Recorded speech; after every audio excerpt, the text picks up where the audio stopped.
Hola chicos, ¿cómo están? Bueno, en esta oportunidad vamos a retomar de uno de los ejemplos que vimos de subespacio, conjunto S, si se acuerdan, los X y Z en R3, tal que X más Z es igual a Y. Ya habíamos visto que es un subespacio de R3, y ahora lo que queremos hallar es una base y la dimensión de S, ¿sí? Una base para S y la dimensión. Entonces, también habíamos visto que era mucho más fácil describir al conjunto S como de la forma X más Z, Z, con X y Z en R.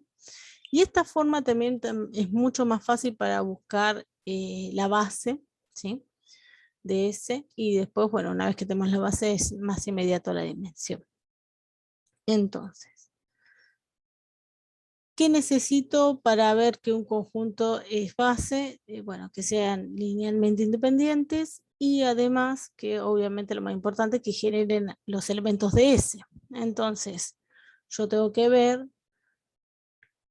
de los elementos de S, ¿sí? Que son de la forma X, X más Z y Z, que acá los tengo mejor escritos, de forma más fácil, ¿sí? Que escritos así con la condición aparte. Tengo que ver qué vectores los generan, o sea, cómo los puedo escribir como combinación lineal de ciertos vectores, ¿no? Eso es lo que tenemos que buscar. Entonces, para ver quiénes los generan, una idea fácil es decir, bueno, en cada una de las coordenadas de los elementos de S aparecen las variables X y Z, ¿sí? Entonces vamos a tratar de reescribir este vector, que es un elemento de S, como una suma de dos vectores donde aparezca en las componentes solamente X y en el otro solamente Z, pero la suma de ambos obviamente me sigue dando los elementos de S. Entonces, ¿cómo lo escribí? Acá, como XX0, ¿sí? Porque tengo X en la primera componente y en la segunda también aparece. Más el vector 0ZZ. ¿Por qué? Porque en la segunda componente también tengo Z y en la tercera también. Cuando yo sumo estos dos vectores, me da X, X más Z es X más Z y bueno, obviamente 0 más Z me da Z. Lo mismo X más 0, ¿no? Entonces, una vez que logro hacer esto, voy a seguir como desarmando estos vectores y decir, bueno, el vector X, X0 es como pensar, X es un número real, en particular es un escalar, entonces lo puedo pensar a este vector, al X0, como ese escalar X que está multiplicando a las componentes de qué vector. Y bueno, si acá está el X solito, es como tener X por 1, y bueno, X por 0, o sea, cualquier número real por el 0 me sigue dando 0. Entonces eso es lo que pienso, que este vector lo puedo reescribir como el producto por el escalar X por el vector 1, 1, 0, ¿sí? Fíjense, si hace la cuentita, X por 1 me da X, X por 1 me da X y X por 0 me da 0. De forma análoga hacemos lo mismo con el otro vectorcito, Z por el vector en este caso 0, 1, 1, ¿sí? Entonces, una vez que yo desarmé los elementos de esta manera, o sea, acá lo que estoy haciendo es reescribirlo justamente como una combinación lineal. El escalar X por este vector, el 1, 1, 0, más el escalar Z por el vector 0, 1, 1. O sea, ahí ya estoy viendo cómo se escriben mis elementos de S, como combinación lineal de estos dos vectores, el 1, 1, 0 y el 0, 1, 1. Entonces, esos vectores son los que me generan cualquier elemento de S. Para generar, simplemente era que se escriban como combinación lineal, ¿se acuerdan? Ahora, para que sea base, ¿sí? Para decir que con estos me alcanzan, es lo mínimo, ¿sí? Tengo que garantizar que sean linealmente independientes, o sea, que no sean uno múltiplo del otro, porque si no puedo seguir achicando el conjunto, ¿sí? De generadores. Entonces, para garantizar que es el menor de todos esos conjuntos, esa es la condición de independencia lineal, vamos a analizar exactamente que el vector 1, 1, 0 y el 0, 1, 1 sean linealmente independientes. ¿Qué teníamos que estudiar para eso? Bueno, si tomábamos un escalar A por el 1, 1, 0, más otro escalar B por el 0, 1, 1, y lo evaluábamos a esa combinación lineal al vector nulo del espacio vectorial que estamos trabajando en R3, al 0, 0, 0, entonces tenemos que llegar a poder concluir a partir de esta igualdad que los escalares A y B sí o sí se ven obligados ambos al mismo tiempo a ser 0, ¿sí? Esa es la condición que me garantiza después que yo puedo garantizar que el 1, 1, 0 no es múltiplo del 0, 1, 1 y esas cosas. Lo mismo si tengo más cantidad de vectores, ¿no? Que uno no sea suma de otros dos, ese tipo de cosas.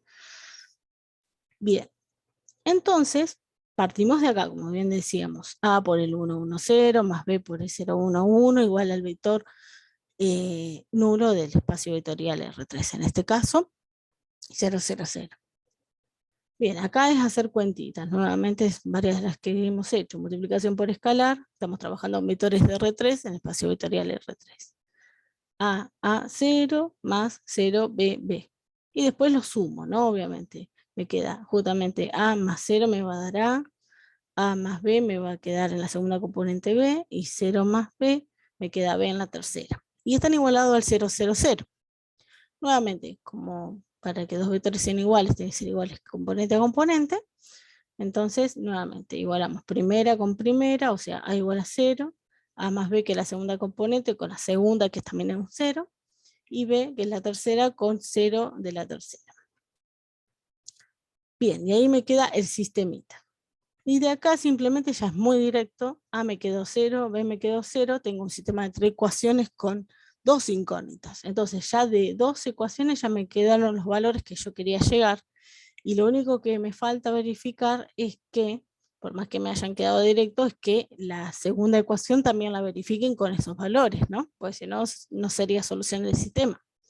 Entonces, como si reemplazo por 0 al A y por 0 al B, 0 más 0 también me da 0, verifica la segunda ecuación, ¿sí? Acá está puesto acá abajo.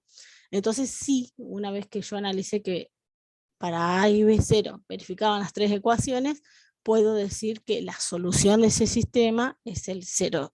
A igual a 0 y B igual a 0 como yo quería. Entonces, como justo tiene solución única, y me dio el 0, 0, porque acá estaría como sobrando una ecuación, ¿sí? Entonces puedo decir que los vectores 1, 1, 0 y 0, 1, 1 son linealmente independientes. Pero si son linealmente independientes, y ya vimos que generaban, o sea, cualquier elemento del conjunto S se escribe como combinación lineal de ellos, entonces puedo finalizar, concluir, digamos, que es una base, ¿sí? Base generalmente como una B cursiva sub S, porque estamos diciendo de qué subespacio es la base, llaves y los vectorcitos, ¿sí? El 1, 1, 0 y el 0, 1, 1. Entonces, esto es una base. Y después la dimensión del espacio, del subespacio, perdón, S, en este caso, S es un subespacio de R3. R3, como espacio vectorial, tiene dimensión 3. Entonces, si ese ya vimos que era un subespacio, tiene que tener dimensión más chica. Pues si tuviera dimensión 3, después van a ver resultados, tendría que ser el mismo espacio vectorial. Y ya vimos que no generaban todo de R3 estos vectores, ¿sí? Entonces, efectivamente tiene que ser un subespacio, y bueno, como la base ya la encontramos, ¿se acuerdan que para calcular la dimensión de S era la cantidad de elementos que tiene la base, ¿sí? En este caso la base tiene 2 elementos, entonces la dimensión de S es 2. Que sería más o menos geométricamente un plano de R3 que pasa por el origen. Bueno, espero que les haya servido, chicos, y bueno, nos vemos en un próximo video. Hasta luego.